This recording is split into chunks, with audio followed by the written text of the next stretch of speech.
IPhone 14 pro max 256 GB variant আমি কিনি মাত্র 18,000 টাকায়। আপনি ঠিক শুনছেন, আমার কাছে এখন দুইটা আইফোন 14 প্রো ম্যাক্স রয়েছে, এই যে একটা, এই একটা।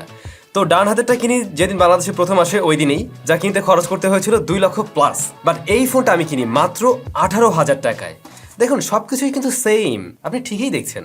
বাট কিভাবে সম্ভব এত কম টাকায় আমি কিভাবে iPhone 14 pro max 256 GB variant দুইটা সিম ইউজ করা যায় কিনে ফেললাম? সেই গল্পই শোনাবো আজকের ভিডিওতে। পাশাপাশি আপনাদের জন্য অনেক গুরুত্বপূর্ণ তথ্য থাকবে যেগুলো আপনাদের অবশ্যই জানা উচিত। আজকের ভিডিওটা আমাদের কয়েকটা পার্টে পার্ট করতে হয়েছে বিশেষ কারণে। যেমন একটা পার্টে থাকবে আইফোন 14 প্রো ম্যাক্স বা আইফোনের ফোনগুলো নিয়ে এক ধরনের স্ক্যাম চলে বাংলাদেশে, বিশেষ করে ফেসবুকে, সেই বিষয়টা আলোচনা করব। পাশাপাশি এটা কোথেকে কিনলাম, কিভাবে কিনলাম, কেন এত কম দামে, সেই বিষয়টাও জানাবো। আর অবশ্যই এটার ইউজার এক্সপিরিয়েন্স আপনাদের সাথে শেয়ার করব, মানে রিভিউরও পাবেন। ফার্স্টে বলে নিচ্ছি, এই ফোনটা মূলত copy, clone, master copy, mirror copy, যে নামে দেখুন কেন, ওই নামের মধ্যে সবচেয়ে সেরা যেটা, ওই জিনিসটাই আমার হাতে রয়েছে। এটা একদম জেনুইন অ্যাপলের ফোন না।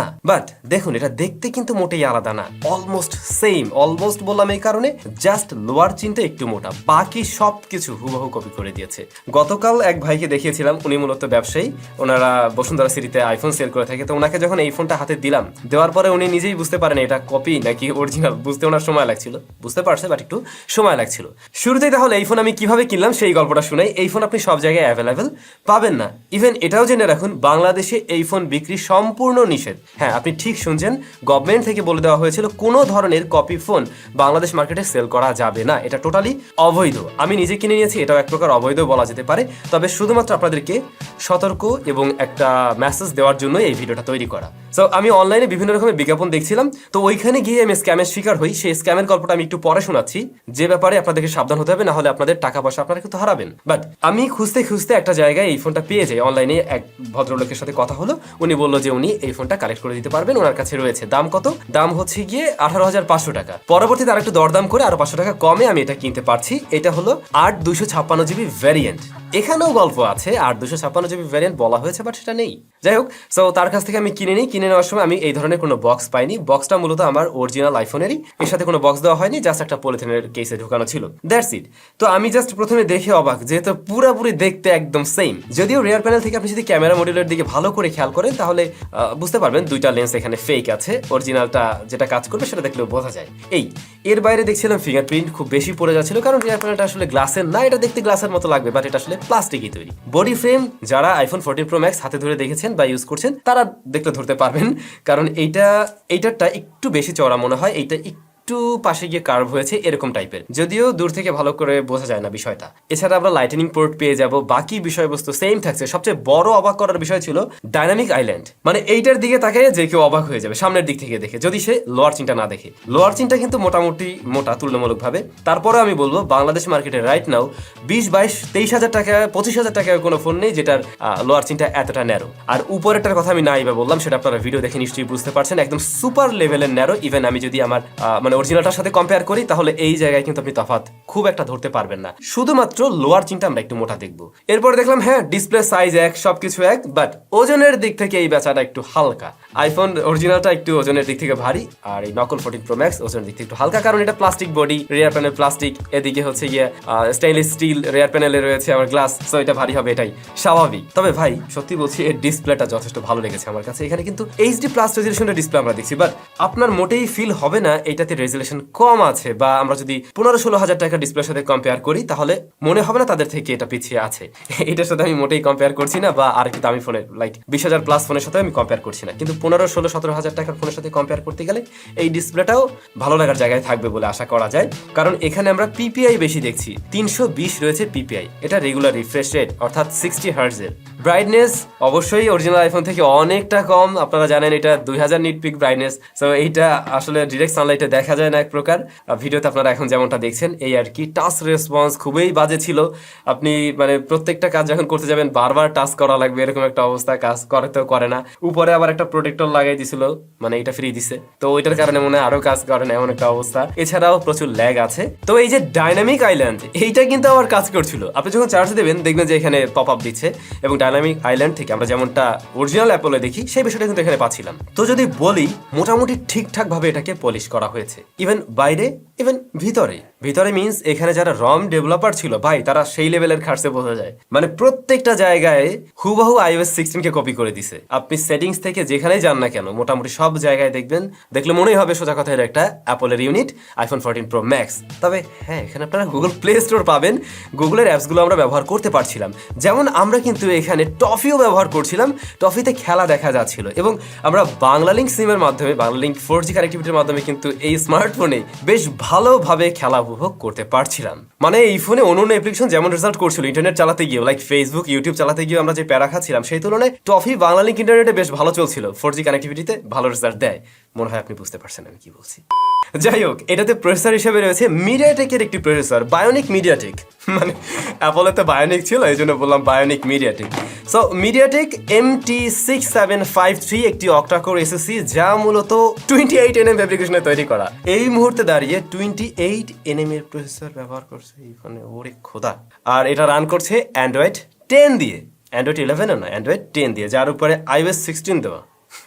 মানে ওই যে রমটা তো ভাবে সাজিয়েছে, এই জন্য বললাম। তো আমরা যেমনটা শুনছিলাম এটা 256GB ভ্যারিয়েন্টের, তখন বলছিলাম না টুইক আছে এখানে একটা, এটাতে আসলে 256GB নাই, এখানে আপনি পাবেন 64GB আর 8GB র্যাম রয়েছে, সেটাও নেই, এখানে রয়েছে 6GB র্যাম। তো ডে টু ডে ইউজেস বা পারফরমেন্সের কথা যদি বলতে চাই, এক কথায় আমি বলবো ভাই, এই ফোন পারফরমেন্স বা রেগুলার ব্যবহারের জন্য আপনি কিনেন না, সিরিয়াসলি ভাই কিনেন না। আপনার এতটাই বিরক্ত লাগবে, পরে বলবেন যে স্যাম ভাই আপনার কথা শোনা উচিত ছিল।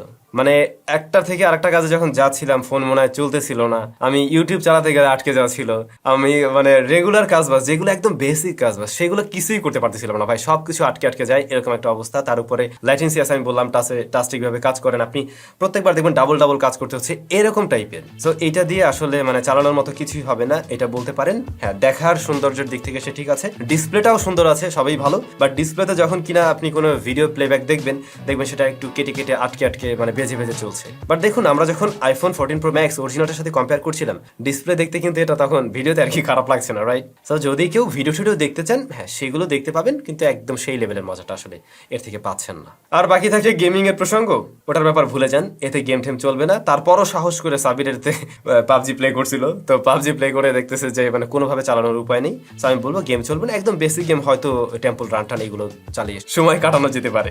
খামারা, হ্যাঁ এটাতে রিয়ারে 3টা ক্যামেরা আপনি দেখতে পাবেন, যদিও কাজ করবে একটা, যা 13 মেগাপিক্সেলের ফ্রন্ট ফেসিং ক্যামেরাও 13 মেগাপিক্সেলের, যা মূলত ডাইনামিক আইল্যান্ডের মধ্যে রয়েছে। ডাইনামিক আইল্যান্ড নিয়ে একটা মজার কাহিনী আছে, আমি ব্যবহার করতে হঠাৎ দেখতে পাচ্ছিলাম ডাইনামিক আইল্যান্ড আলাদা হয়ে যায়, মানে যেটা হয় শুধু ক্যামেরাটাকে আলাদা করে আর পাশের অংশটাকেও আবার আলাদা করে দেয়, এরকম বিষয় হয়েছে আমার সামনে 2বার। তবে ক্যামেরা আমি শুটটা নিতে পারিনি, যে কারণে দেখাতে পারলাম না। যাই হোক, তো ক্যামেরার রেজাল্ট নিয়ে ভাই আমি কিছুই বলতে চাই না, আপনারা নিজেরাই দেখে নিন, নিজেরাই জাজ করতে থাকুন। শুধু এটুকুই বলবো, ফোকাস হয়ই না, আপনার কোনো সাবজেক্টের উপরে ধরে তারপরে এরকম টাচ করে ওটাকে ফোকাস করতে হবে, আদারওয়াইজ এটাতে ফোকাস নিবে না। আর লো লাইটের ছবি জঘন্য। ব্যাটারির ক্ষেত্রেও কিন্তু অরিজিনালটার থেকে অনেকটাই কম রয়েছে, এখানে 3500 mAh এর ব্যাটারি পাবেন। আপনি টেনেও একদিন চালাতে পারবেন না, একদিন চালানো সম্ভব না। এটা মোটামুটি আপনাকে দিনে 2বার চার্জ করতে হবে, বাট চার্জ হতেও অনেক টাইম লেগে যায়, এটা আর একটা মহা প্যারাদায়ক বিষয় ছিল। আবার আমাদের ইউনিটে আমরা গিয়ে চার্জিং পোর্টেও একটু ঝামেলা পেয়েছি।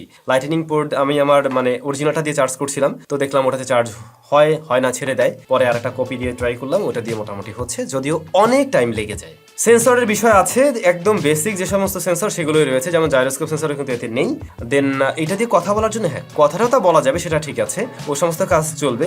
তবে আসলে একটা স্মার্টফোন যখন কিনা আমরা 17-18 হাজার টাকা দিয়ে কিনবো, তখন যে সমস্ত বিষয় আদি আমরা আসলে আশা করি সেইগুলো কিন্তু এই স্মার্টফোনে আপনি পাবেন না। এটা তখন মনে হবে 6-7 হাজার টাকার একটা ফোনের মতো। বাট যদি এমনটা মনে হয় আমার আসলে এরকম ভাবের জন্য একটা ফোন দরকার, তখন এটা ঠিক আছে, কিন্তু না, মোটেও ঠিক নেই, কারণ এই ফোনটা অবৈধ। বাংলাদেশে এই ফোনটা আপনি যদি কিনেন সেটাও একটা অবৈধ কাজ হবে, যারা বিক্রি করছেন সেটাও নিশ্চয়ই একটা অবৈধ কাজ। তো আমি শুরুতে বলছিলাম না যে স্ক্যাম চলছে, স্ক্যামটা কি? আপনি যদি ফেসবুকে ঢুকেন, গিয়ে সার্চ করেন আইফোন 14 প্রো ম্যাক্স বা আইফোনের যে কোনো সিরিজ লিখে আপনি কপি লিখবেন, লিখলে পরে দেখবেন হাজার অ্যাড আপনার সামনে চলে আসবে। তো এই ফোনটার দাম দেখবেন ছবি সুন্দর দিয়ে রাখছে ডাইনামিক আইল্যান্ড সহ, এবং আপনার কাছ থেকে দাম চাওয়া হবে হয়তো 4000 টাকা, 3500 টাকা, এবং সেখানে ক্লিয়ারলি লেখা আছে যে আপনাকে ডেলিভারি চার্জটা আগে দিতে হবে। ডেলিভারি চার্জ কত? 450 টাকা, 300 টাকা। এবার আপনি ডেলিভারি চার্জ দিলেন, তারপরে আপনাকে পাঠিয়ে দেওয়া হলো একটা আলু, পটল, এরকম চিচিঙ্গা এরকম কিছু দেওয়া হতে পারে। আবার আপনার সাথে টোটালি সম্পূর্ণ যোগাযোগ বন্ধ করে দিয়ে ওই নাম্বারটাও অফ হয়ে যেতে পারে, যেটা আমাদের সাথে হয়েছিল এই ফোনটা কেনার আগে। ফার্স্টে আমরা ওভাবে ট্রাই করছিলাম যে ভাবলাম যখন কিনতেই হবে 18,000 টাকা ইনভেস্ট করে কিনবো, যদি কমে পাওয়া যায় তাহলে ওভাবে ট্রাই করি। বাট আমরা সেখানে হালকা করে একটা মারা খেয়েছি। এরপরে আর কি নিজেরা গিয়ে এটা কিনে নিয়ে আসছি। বাট আমি কোত্থেকে কিনছি সেটা আমি বলতে চাই না, মোটেই বলতে চাই না, কারণ আমি চাই না আপনারা এটা কিনে প্রতারিত হন। এটা আসলে কাজের কিছুই না, এটা জাস্ট আমি তো অরিজিনালটা ধরে বলতেছি না, ধর অরিজিনাল কোনটা আর ডুপ্লিকেট কোনটা নিজে এখন কনফিউজ, মানে এটা দেখতে এতটাই আসলে ওরকম লাগে। সো যেটা বলছিলাম, এই জিনিস না কেনাটা ভালো হবে। আর যারা ওই যে কম দামে ফেসবুকে দেখবেন ওগুলো টোটালি স্ক্যাম, ওগুলোকে এড়িয়ে চলুন, সাবধান। এবারে আপনারা যদি কমেন্ট করে জানান ভাই এটা একটু খুলে দেখান এটার ভিতরে কি আছে, তাহলে আমরা একটু নকল আইফোন খুলেও দেখতে পারি। কমেন্ট করে জানাবেন, তাহলে আরেকটা কন্টেন্ট আপনারা পেয়ে যাবেন। So be careful. আর এই ফোন এখন আমি বলবো 18,000 টাকা দিয়ে কারোর কেনার কোনো যৌক্তিকতা নেই, বাকিটা আপনাদের ডিসিশন। লাস্টলি আমার সাজেশন থাকবে আসলে এটা না নিয়ে, আপনার বাজেট যদি 18,000 টাকা হয়, 15-16 যাই হোক না কেন, আপনি ওই বাজেটেরই অন্য কোনো ফোন চয়েস করবেন, যেগুলো বাংলাদেশে নামি দামি আরও যে ভালো ভালো ব্র্যান্ড রয়েছে সেই ব্র্যান্ডের কোনো একটা ফোন চয়েস করেন, আপনি 1-1.5 বছর সুন্দরভাবে ব্যবহার করতে পারবেন এবং ওইটা ব্যবহার করে আসলে মজাটা পাওয়া যাবে, যা এখানে মোটেই পাবেন না, হয়তো লুকস পাবেন। এইটুকুই। ভালো থাকবেন, সুস্থ থাকবেন। কেমন লাগলো ভিডিও কমেন্ট করে জানাবেন। টাটা।